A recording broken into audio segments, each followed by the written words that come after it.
Well, thank you. We love you too. For those of you who aren't from Florida, welcome to our oasis of freedom. We are an oasis of freedom in a nation that's suffering in many parts of the country under the yoke of oppressive lockdowns. We look around at other parts of our country, and in far too many places we see schools closed, businesses shuttered, and lives destroyed. And while so many governors over the last year had kept locking people down, Florida lifted people up. Florida is leading in protecting our vulnerable residents, saving the economy, and safeguarding the freedom of our people. In Florida, schools are open.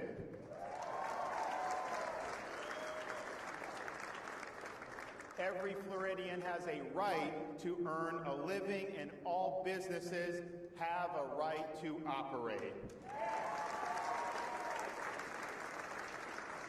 Now, we are stronger as a state and much happier as a people because of this leadership. Florida has lower per capita COVID mortality than the national average and lower than 27 other states.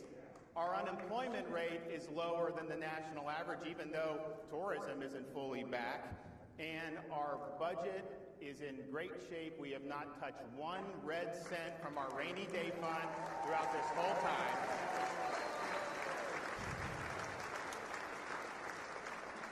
Florida got it right, and the lockdown states got it wrong.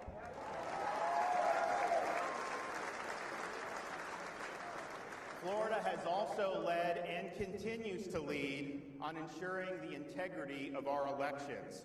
Now, 20 years ago, if you had uttered the word Florida and the word elections in the same sentence, you would have been met with snickers. Well, when I came in office, I didn't wait for a crisis. I took early action to make sure we'd have a smooth election. One of the first things I did when I took office in 2019 was accept the resignation of Brenda Snipes as the supervisor of election in Broward County and remove the supervisor of election in Palm Beach County. We got those going in a good direction, and then when COVID hit, I rejected pressure to make hasty and ill-conceived changes to our election administration like mass mailing of unsolicited ballots. And the result, on election night, by midnight, the state of Florida had counted, tabulated, and put out 11 million votes.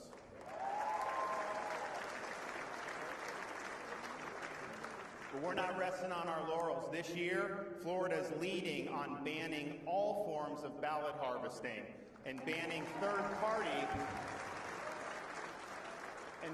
third-party political groups like those funded by billionaire Mark Zuckerberg from interfering in the administration of our elections. Bottom line is this: in Florida, your vote counts, and we will continue to have a process that is transparent and that inspires confidence.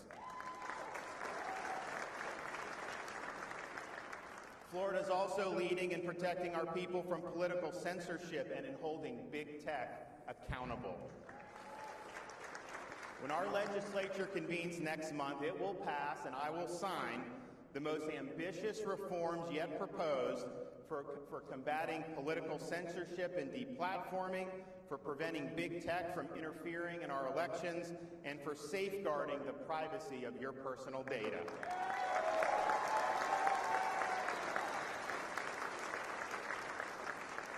In Florida, we are not going to let the terms of the debate in our country be set by oligarchs in Silicon Valley.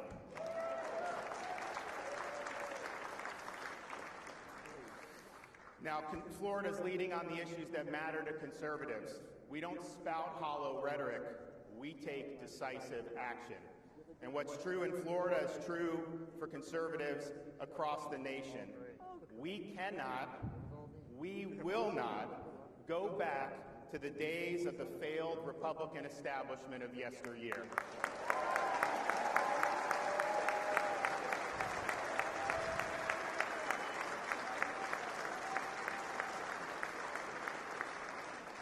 We reject open borders and instead support American sovereignty and the American worker.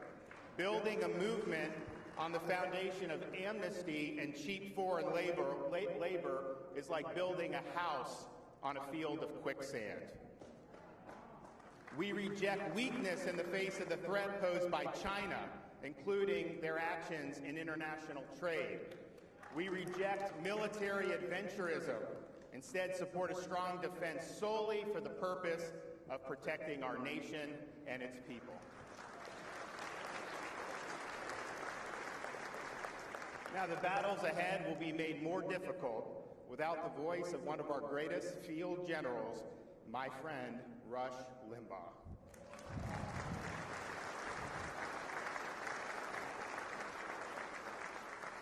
On Wednesday, the state of Florida had the flags flown at half-staff in honor of Rush, in honor of his legacy. Rush displayed the courage of his convictions time and time again. Rush was one of the first to fight and win against cancel culture. Rush showed that fighting the left requires strength and that conservatism devoid of backbone is doomed to fail.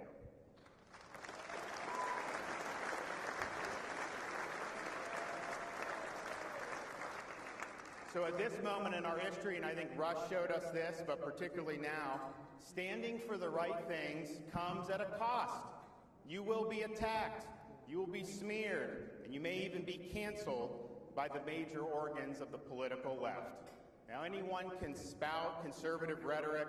We can sit around and have academic debates about conservative policy, and I'm not saying you don't do any of that, but the question is, when the Clegg lights get hot, when the left comes after you, will you stay strong or will you fold?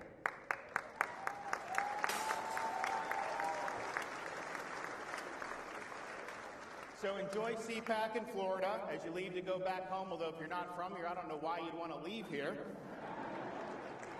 But when you do and you engage in the battles ahead, hold the line, stand your ground, and don't ever, ever back down.